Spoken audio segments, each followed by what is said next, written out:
மத்தேயு 15:9 மனுஷருடைய கற்பனைகளை உபதேசங்களாக போதித்து வீணா எனக்கு ஆராதனை செய்கிறார்கள் என்று ஏசாயா தீர்க்கதரிசி நன்றாய் சொல்லியிருக்கிறான் என்றார். வீணா எனக்கு ஆராதனை செய்கிறார்கள். இது விக்கிரக ஆராதனை இல்லை, இது வேற யாரையோ ஆராதிப்பது அல்ல.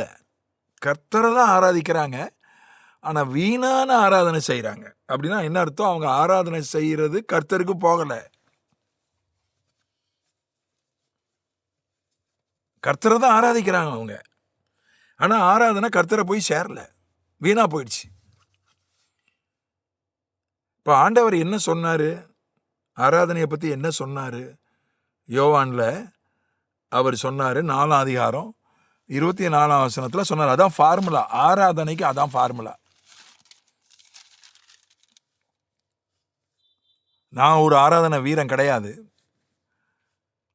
ஆனால் நான் வசனத்தை போதிக்கிறவன். தேவன் ஆவியாய் இருக்கிறார், அவரை தொழுது கொள்கிறவர்கள் ஆவியோடும் உண்மையோடும் அவரை தொழுது கொள்ள வேண்டும் என்றார். ஏன்னா சமாரிய ஸ்திரீ கேட்டால் சமாரியர்களை தள்ளிட்டாங்க, தேவாலயத்துக்குள்ளே வரக்கூடாதுன்ட்டாங்க. அதனால் அவங்க தனியாக ஒரு கோயில் கட்டிக்கிட்டாங்க. ஆண்டவரை ஆராதிக்கிறதுக்கு கெர்சோம் மலையில் அவங்க தனியாக ஒரு கோயில் கட்டிக்கிட்டாங்க. கோயில் கட்டி அப்புறம் அது பின்னால் யுத்தத்தில் இடிபட்டு போனாலும் அந்த மலையில் போய் தான் அவங்க ஆண்டவரை ஆராதிச்சாங்க. அதை பற்றி கேள்வி கேட்டா, நாங்கள் எங்கள் மலையில் ஆராதிக்கிறோம், நீங்கள் எருசலேமில் ஆராதிக்கிறீங்க. உடனே ஆண்டவர் சொன்னார், எங்கும் பிதாவை தொழுது கொள்ளும் காலம் வருகிறது. 21ஆம் வசனத்தில், யோவான் 4, அது இப்பொழுதே வந்திருக்கிறது. 23ஆம் வசனத்தில் சொல்கிறார், எந்த இடத்திலும் பிதாவை தொழுது கொள்ளலாம். ஆலயத்தில் தான் தொழுது கொள்ளணும்னு இல்லை, சபையில் தான் தொழுது கொள்ளணும்னு இல்லை, எங்கே வேணால் ஆண்டவரை தொழுது கொள்ளலாம். நடுரோட்டில் கூட ஆண்டவரை தொழுது கொள்ளலாம். ஆனால் 2 விஷயங்கள் ஆண்டவரை அந்த தொழுகை ஆண்டவரை போய் சேரணும்னா 2 விஷயம் முக்கியம். ஆவியோடும் அவரை தொழ வேண்டும், உண்மையோடும் அவரை தொழ வேண்டும். ஆவியோடு தொழுவதுனா என்ன? நம்முடைய ஆவி, மனிதனுடைய ஆவி அதில் ஈடுபட வேண்டும். மனிதனுடைய ஆவி, ரட்சிக்கப்படாதவனுடைய ஆவி செத்து போயிருக்கிறது. ஒரு ரட்சிக்கப்படாதவன் ஆண்டவரை ஆராதிக்க முடியாது. ஜெபிக்கலாம், ஒரு ரட்சிக்கப்படாதவனுடைய ஜெபத்தை ஆண்டவர் கேட்பார். ஒரு ரட்சிக்கப்படாதவன் ஜெபிக்க முடியும், ஆனால் ஒரு ரட்சிக்கப்படாதவன் ஆண்டவரை ஆராதிக்க முடியாது. ஏன்னா அந்த ஆராதனை போய் சேராது. ஏன்னா அவன் ஆவி செத்து போயிருக்கு. எபேசியர் 2:1 படி பாவத்தில் செத்து போயிருக்கு. ரட்சிக்கப்பட்டாதான் ஆவியில் உயிர் வருது. அதுதான் மறுபிறப்பு.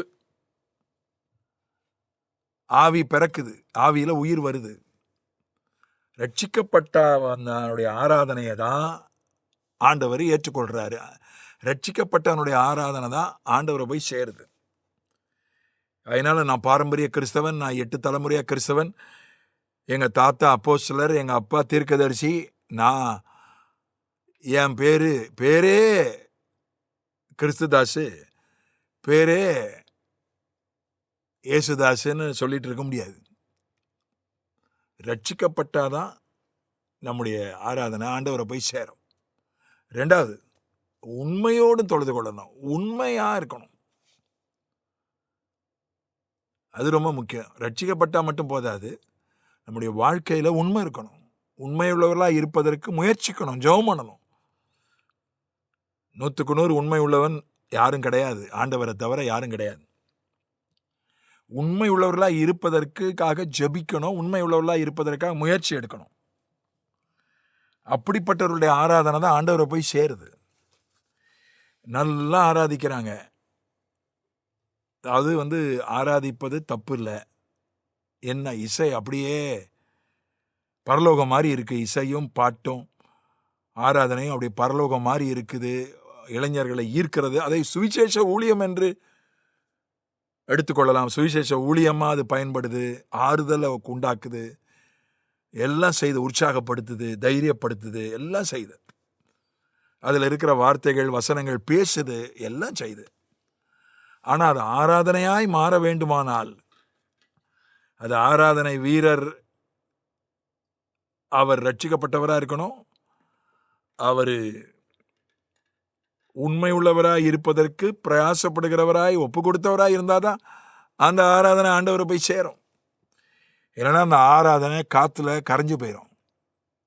வேணும்னா கேட்குறவங்களுக்கு ஆறுதலாக இருக்கலாம், அதை கேட்டு வேணால் யாராவது ரட்சிக்கப்படலாம், அதை கேட்டு யாராவது உற்சாகம் அடையலாம், அதெல்லாம் நடக்கும். இசை பாட்டுனாலே அது பெரிய ஒரு ஆறுதல் தானே, ஒரு பெரிய சமாதானத்தை கொடுக்குது, தற்காலிக சமாதானத்தையாவது கொடுக்குது, உற்சாகத்தை கொடுக்குது. அதை ஆராதனைன்னு நினச்சிடக்கூடாது. ஆராதனை வேற, ஜெபம் வேற, சுவிசேஷம் வேற, உற்சாகம் மூட்டுவது வேற, ஆறுதல் படுத்துவது வேற, தைரியம் மூட்டுவது வேற, அதெல்லாம் வேற வேற. ஆராதனை, வர்ஷிப் இஸ் அல்டிமேட் திங். ஆராதனைன்றது அடிப்படை விஷயம். கர்த்தருக்கு நாம் கொடுக்கக்கூடிய, செய்ய வேண்டிய ஒரு அடிப்படை விஷயம் ஆராதனை. இந்த ரெண்டு ரட்சிப்பு இருக்கணும். உண்மையாக இருப்பதற்கு ஒப்பு கொடுத்து ஜெபித்து முயற்சி எடுக்கணும். இந்த ரெண்டு இருந்தால் தான் நம்ம ஆராதனை ஆண்டவருக்கு போகும். இல்லைன்னா நம்ம எவ்வளோ அழகாக பாடினாலும், எவ்வளவு அந்நிய பாஷையில் பாடினாலும், எவ்வளவு இசை மயக்குகிற இசையோடு பாடினாலும் அது கூரையை தாண்டாது.